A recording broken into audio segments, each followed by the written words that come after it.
हमारे लिए आज की तिलावत तिशनिया शरह की किताब उसका चौथा बाब पहली आयत और फिर 5 से 9 आयत। अब ए इसराइल, वो कवानीन और क़ज़ाएँ जो मैं तुम्हें सिखाता हूँ सुनो, ताकि तुम उन पर अमल करके ज़िंदा रहो और उस मुल्क में जो खुदावंद तुम्हारे बाप दादा का खुदा तुम्हें देगा दाखिल हो और उसके मालिक बनो।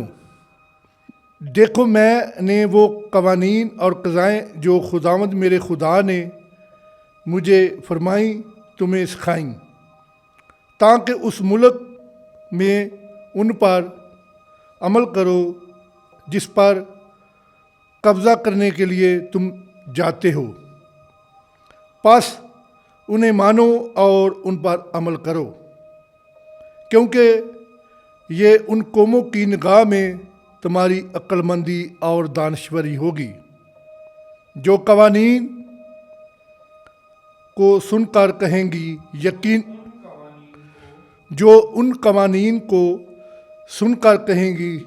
यकीनन ये कौम बड़ी है। ये लोग अक्लमंद और दानश्वर हैं, क्योंकि ऐसी बड़ी कौम कौन सी है जिससे माबूद ऐसे नज़दीक हों जैसे खुदावंद हमारा खुदा। हर एक बात में जो हम उससे मांगते हैं नज़दीक है।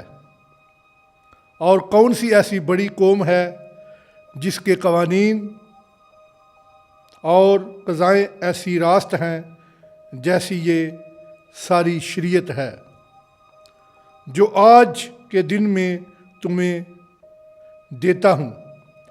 खबरदार रह और अपनी जान की बड़ी हिफाजत कर, तो उन बातों को फरामोश ना कर जो तेरी आँखों ने देखी और वो तेरी ज़िंदगी के तमाम दिनों में तेरे दिल से जाती ना रहीं, बल्कि तू अपने बेटों और पोतों को सिखा।